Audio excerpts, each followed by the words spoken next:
우리 가정의 달 5월은 어린이날, 그리고 어버이날, 스승의 날, 또 부부의 날 등등 우리 주변에 가까운 관계를 돌볼 수 있고 새롭게 가꿀 수 있는 계절이 되고 있습니다. 서로 배려하고 용서하고 사랑하자라는 이런 말은 지극히 원론적이지만 그럼에도 이것만큼 우리가 살아감에 있어서 중요한 것도 없는 것이 사실입니다. 그래서 1년 중에 이 한 달만이라도 우리는 주변의 관계를 돌보고 개선하려고 노력하는 것이 유익합니다.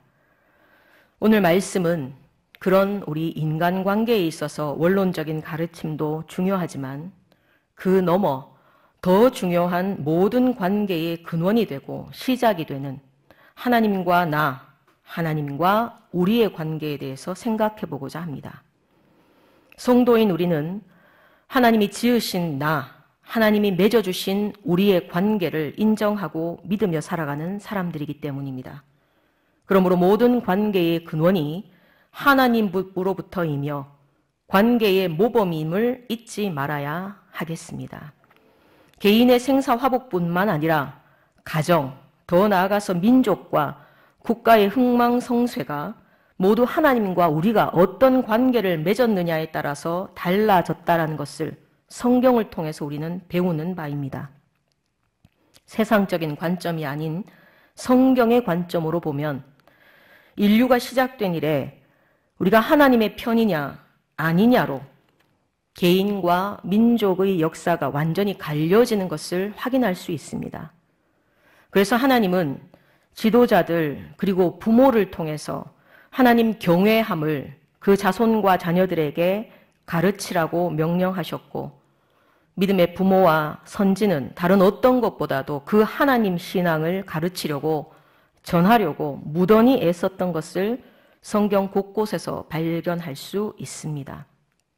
특히 사람이 마지막 죽는 순간에 여호와 신앙을 강조하는데 이는 인간이 가장 솔직해지는 죽음의 순간이 가장 중요한 것을 자손에게 남기고 싶어서였을 것입니다. 여러분이라면 죽음을 앞둔 순간 과연 마지막 한마디 무엇을 남기시겠습니까?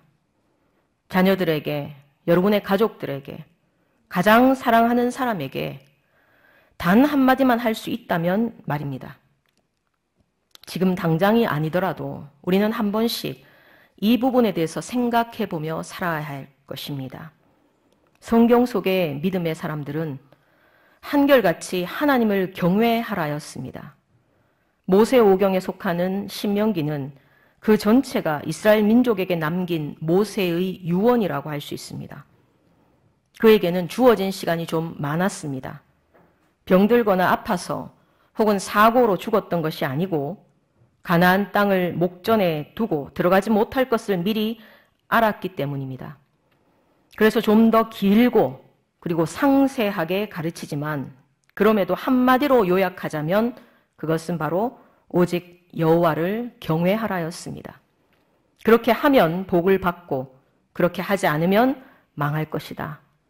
이것은 모세가 오랜 광야 생활을 하며 대면했던 하나님에 대한 그리고 보고 겪었던 수많은 사건을 토대로 한 증언이었습니다. 너무나 감사하게도 모세를 이어서 그의 버금가는 후계자 여호수아가 세워졌고 모세의 가르침을 잘 따라서 민족을 지도하면서 가나안 정복이 실현되었습니다. 그러나 그에게도 죽음의 순간은 여지없이 찾아왔습니다. 오늘 우리가 함께 읽은 이 24장 전체가 바로 여호수아의 마지막 유언이고 증언이며 또한 남겨질 민족에게 받아낸 다짐이었습니다. 그것은 땅과 재산 관리에 관한 것이 아니었습니다. 24장 1절 이후를 보시면 그는 지금까지 여호와 하나님이 어떻게 이스라엘을 태동시켰고 양육하였으며 인도하시고 구원하셨는지 그 역사를 후손들에게 다시 한번 상기시키고 깨우치고 있습니다. 이방인들 가운데 천덕꾸러기였던 이스라엘이 오늘 어떻게 가나안을 정복하여 수고하지 아니한 땅과 건설하지 아니한 성읍들에 거주하면서 심지 아니한 포도원과 감람원의 열매를 먹게 되었는지를 꼬집으며 하나님의 특별한 은혜와 사랑을 잊지 말아야 된다고 가르치고 있습니다. 그리고 마지막으로 다짐을 받고 있습니다. 너희에게 베푸신 하나님의 은혜와 사랑을 너희가 아느냐? 너희를 구원하시고 인도하신 하나님을 너희가 아느냐? 안다면 여호와를 경외하라 라고 말입니다. 모세도 그랬지만 여호수아도 죽기 직전 염려되었던 것은 과연 이 목이 곧은 이스라엘이 계속 여호와 신앙을 지킬 것인가 였습니다. 왜 이런 염려를 할 수밖에 없는지 그 근거가 될 만한 말씀은 충분히 찾을 수 있습니다. 오늘 우리가 함께 읽었던 14절을 보면 이 당시에도 공공연히 이방의 우상이 이스라엘 속에 이미 들어와 있었고 이방신을 섬기는 자들이 있었다라는 것을 엿볼 수 있습니다. 성도 여러분, 이즈음이면 광야 40여 년을 헤매는 동안 애굽 노예 출신들은 거의 다 죽었다라고 할 수 있습니다. 새로운 세대로 교체되었던 시기입니다. 그들은 정복 활동을 하면서 하나님의 역사를 보았고 체험한 세대라고 할 수 있습니다. 그럼에도 이방 문화의 은밀한 침투를 완전히 막아내지 못했다라는 사실입니다. 처음부터 직접적으로 이방신을 섬기거나 또 드러내놓고 우상 숭배를 하지는 않았을 것입니다. 아마도 정복 전쟁이 마무리되고 평화로운 시절을 맞으면서부터였을 것입니다. 가나안 땅에 정착하면서 먹고 살만해졌을 바로 그때부터였을 것입니다. 여유가 생기니 점차 자신도 모르는 사이에 화려하고 독특하고 오감을 유혹하는 그 이방 문화에 눈을 돌리게 되었지 않았을까? 충분히 그랬을 것이라고 생각됩니다. 유혹당하고 마음이 열리게 되었을 것입니다. 이방인들과 관계를 맺고 친교도 하며 심지어 혼인을 하는 일탈도 발생하게 되었을 것입니다. 은밀히 확산된 이방 문화는 종교와 함께 이스라엘 전반에 스며들었으리라 확신합니다. 문화의 힘이란 이처럼 강력합니다. 뭐 어때라고 넘길 일이 아니라는 것을 우리는 다시 한번 분명히 알고 있어야 합니다. 저 중국이 말도 안 되는 동북 공정을 왜 조장하고 있는지, 일본이 왜 그토록 자신들의 왜곡된 역사와 문화를 세계 만방에 힘써 알리려고 하는지 모두 이런 심리적인 전략 때문입니다. 마음을 현혹하여 이성을 마비시키려는 고도의 작전입니다. 이것은 새로운 것이 아니라 태초부터 사용되었던 사탄의 주된 전술입니다. 예전에 한때 여러분 벨리 댄스가 유행했던 적이 있었습니다. 그저 춤의 일종이라고 유행했을 수 있습니다. 그런데 한 가지 염려스러웠던 점은 그 춤의 기원이 무엇인지 알려고도 하지 않은 무지한 어른들에 의해서 벨리 댄스를 배운 아이들이 장기자랑이라는 명목으로 교회 강단에서까지 그 춤을 추는 모습이었었습니다. 요즘은 많이 사라진 것 같습니다만은 솔직히 그때는 불편했고 두렵기까지 했었습니다. 이슬람 문화권에서 다산을 기원할 때 추던 춤 혹은 술탄에게 간택되려고 춤을 췄다라는 그 유래점을 찾을 수가 있는 그런 춤입니다. 노출도 심하고 퇴폐적인 춤인데 세상에서야 유행한다라고 해도 굳이 그런 춤을 교회에서 가르칠 필요가 있을까? 또 하나님을 예배하는 장소에서 출 필요가 있을까? 그렇게 생각했었습니다. 하나님을 찬양하는 노래와 춤도 얼마나 많은지 모르는데 말입니다. 너무나도 순수하고 때묻지 않은 유아 시기에 스폰지처럼 빨아들일 수 있는 그 시기에 적어도 우리가 먼저 가르쳐야 할 것은 바로 하나님 찬양, 예수님 찬양이어야 하지 않겠느냐는 말입니다. 이런 무분별한 문화의 동화는 교회 안에서 지금까지 사실 이루어져 왔습니다. 시대가 그러니 어쩔 수 없다라고 넘겨버리면 우리가 자녀의 영적 교육을 위해서 할 수 있는 것이 무엇이 남겠습니까? 지켜야 할 기준, 지켜야 할 선은 분명히 있어야 합니다. 가나안 정착 시기 여호수아의 눈에도 이 혼잡한 문화로 얼룩진 이스라엘이 보였을 것입니다. 여호수아는 아마도 이렇게 가다가는 이스라엘이 어떤 결말에 이를지 두려웠으리라고 생각됩니다. 그래서 자신의 죽음을 앞둔 이 기회를 얻어서 선택의 결단을 촉구하고 있습니다.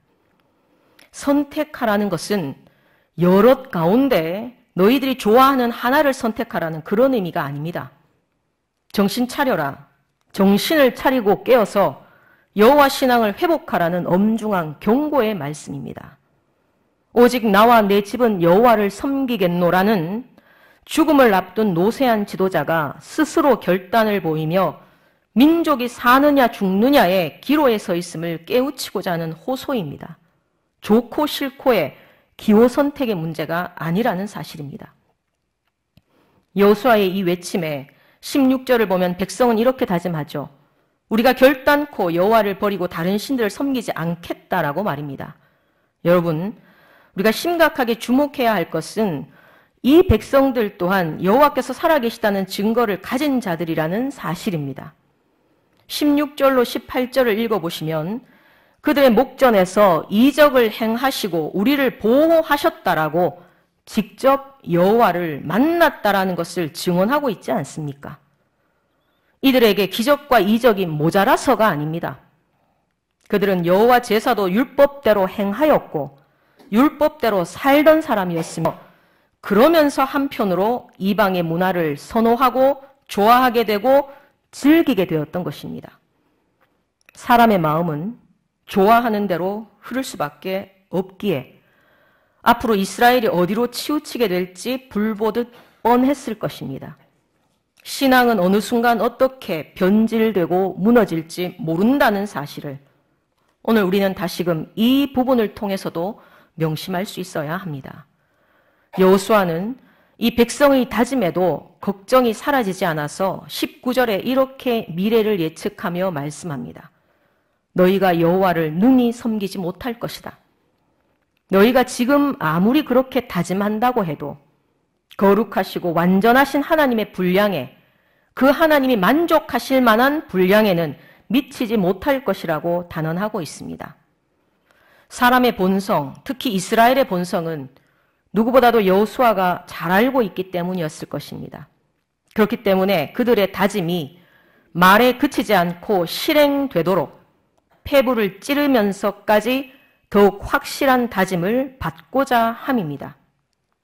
만약 그 다짐대로 살지 못하면 아무리 너희를 사랑하시는 하나님이라 할지라도 너희에게 재앙을 내리고 멸할 것이라고 알려주는 것입니다. 실제 하나님의 길을 버린, 하나님의 길을 저버린 자의 말로가 어떤지 여호수아는 몇 안 되는 광야 세대이기 때문에 두렵고 떨림으로 후세대에 증언하고 있습니다.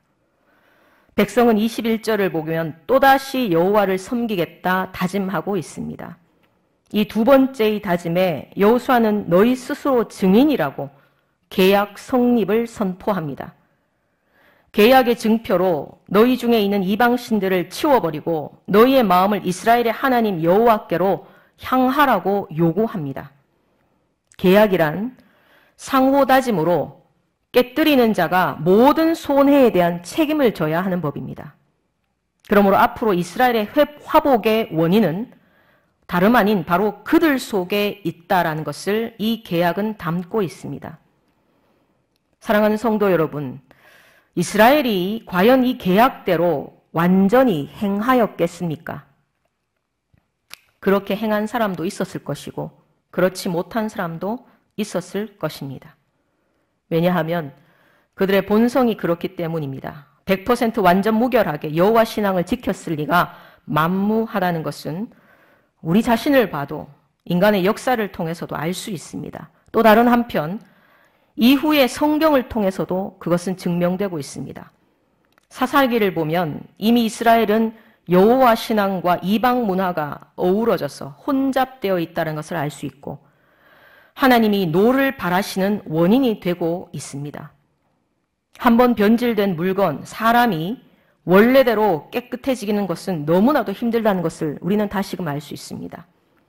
아마 여호수아도 이 백성의 다짐을 믿었다기보다는 염려하면서 하나님께 이들을 위해 기도하며 눈을 감았지 않았을까 저는 생각합니다.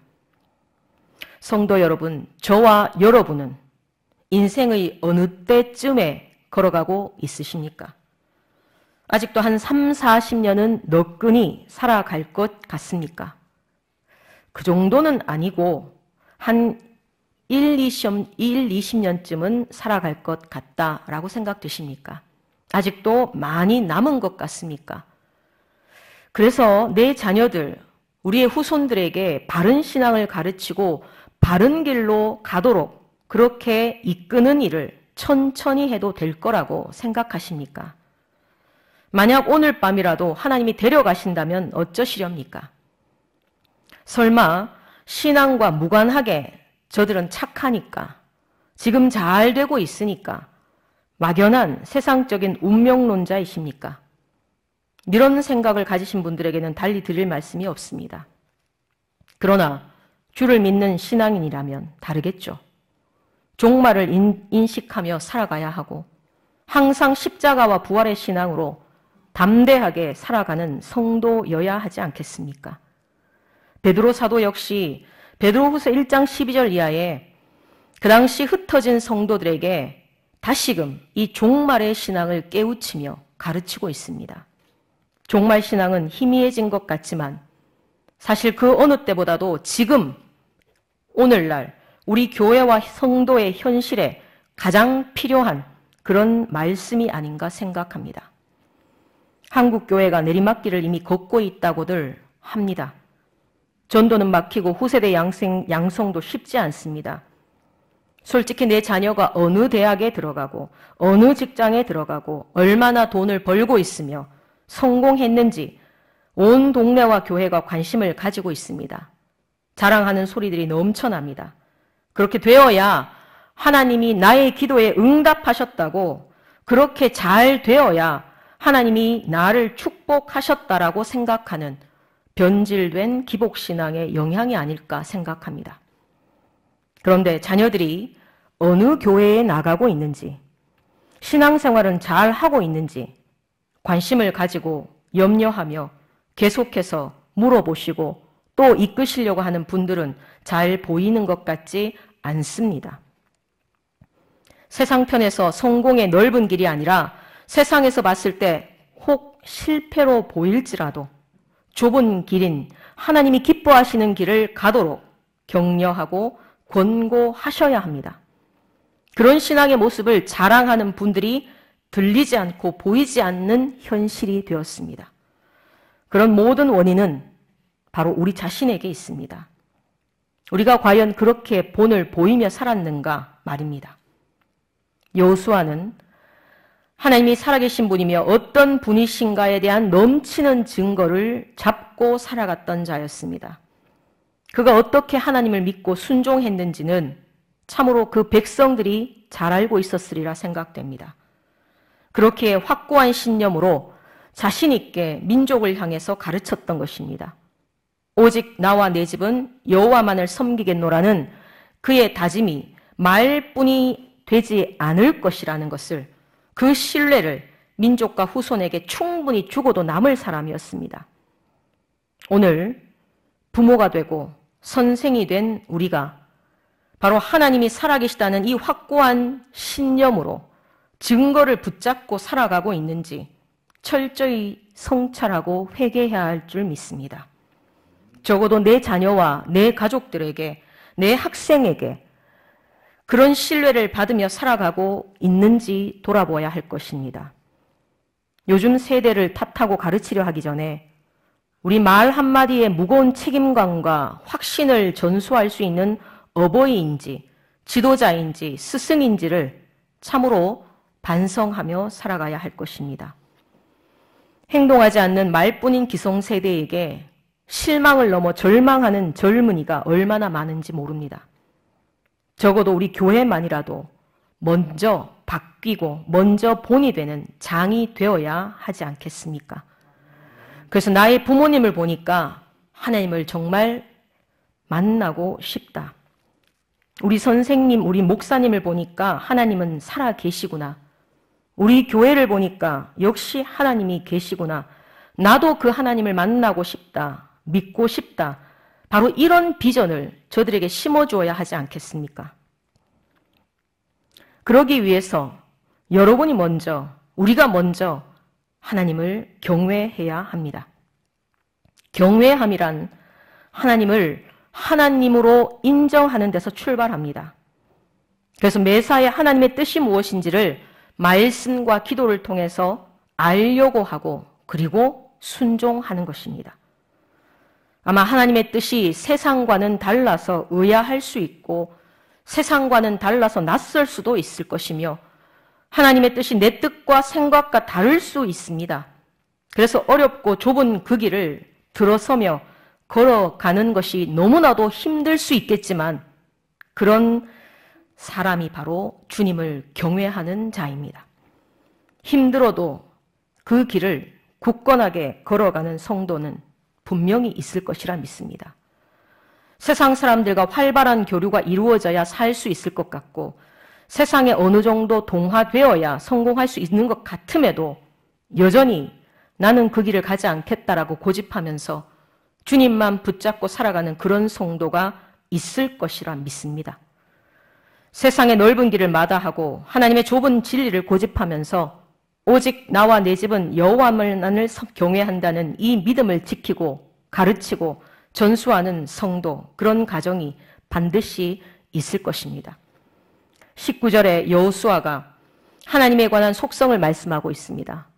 성경 전체에서 반복해서 우리에게 가르치고 있는 내용이죠. 하나님은 거룩하신 하나님, 질투하시는 하나님이시다. 그러므로 우상과 겸하여 세상과 겸하여 섬길 수 없다. 하나님이 이렇게 거룩하시니 너희도 거룩하라 라고 말입니다. 종교는 기독교지만 지향하는 바는 세상의 성공이고 걸어가는 길도 세상 사람과 함께라면 과연 우리의 도달하는 종착역이 어디가 될까요?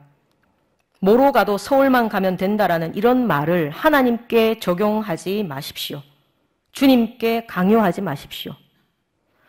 열왕기상 18장 21절 이하에 엘리야 선지자는 바알과 아세라 선지자 850명을 갈멜산에 모이게 하죠.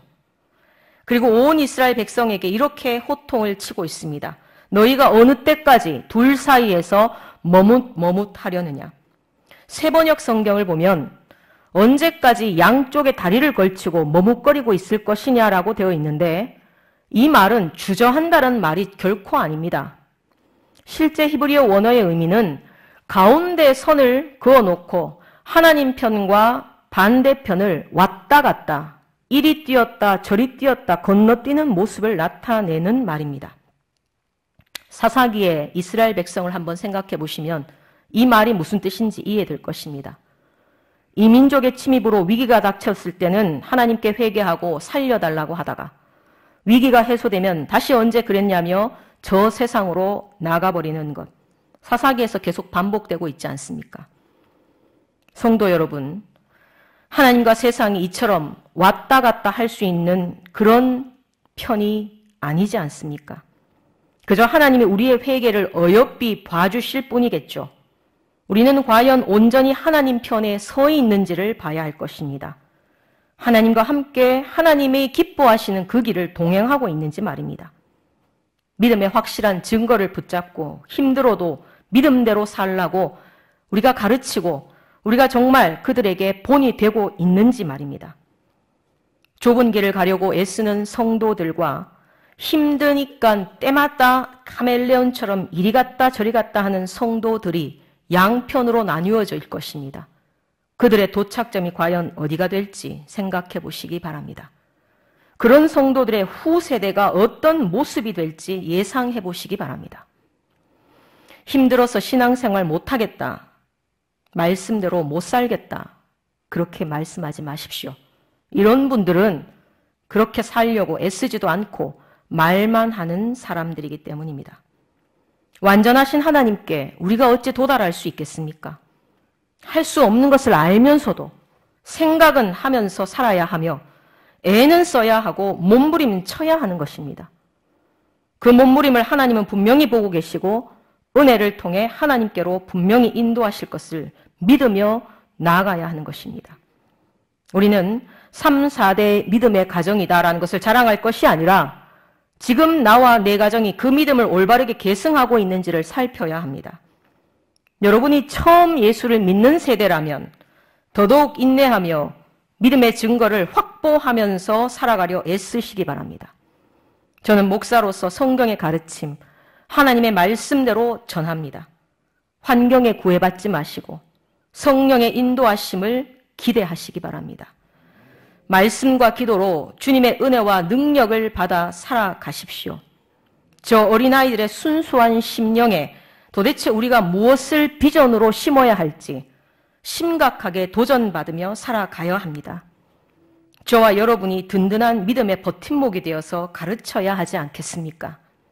그렇지 않으면 생각하기도 싫지만 철저한 예수신앙, 하나님 경외는 구시대적인 유물로 외면당할 수밖에 없을 것입니다.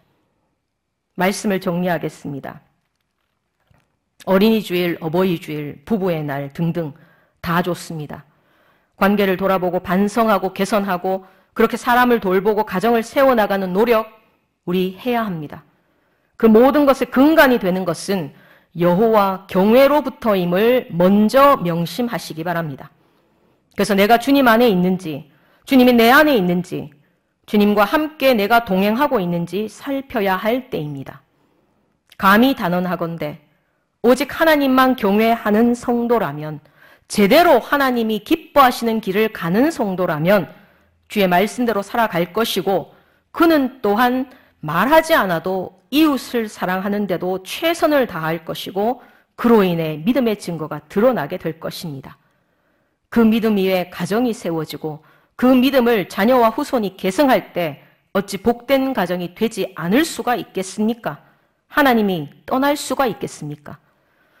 성도 여러분, 오직 나와 내 집은 여호와만을 섬기겠노라, 이 다짐이 저와 여러분의 다짐이 되고 그렇게 살아가는 이 5월이 될 수 있기를 소망합니다. 계속 그렇게 살아내셔서 하나님의 축복이 이렇게 넘쳤다라는 증언을 하는 우리와 가정과 그리고 우리 교회가 될 수 있기를 간절히 축원합니다.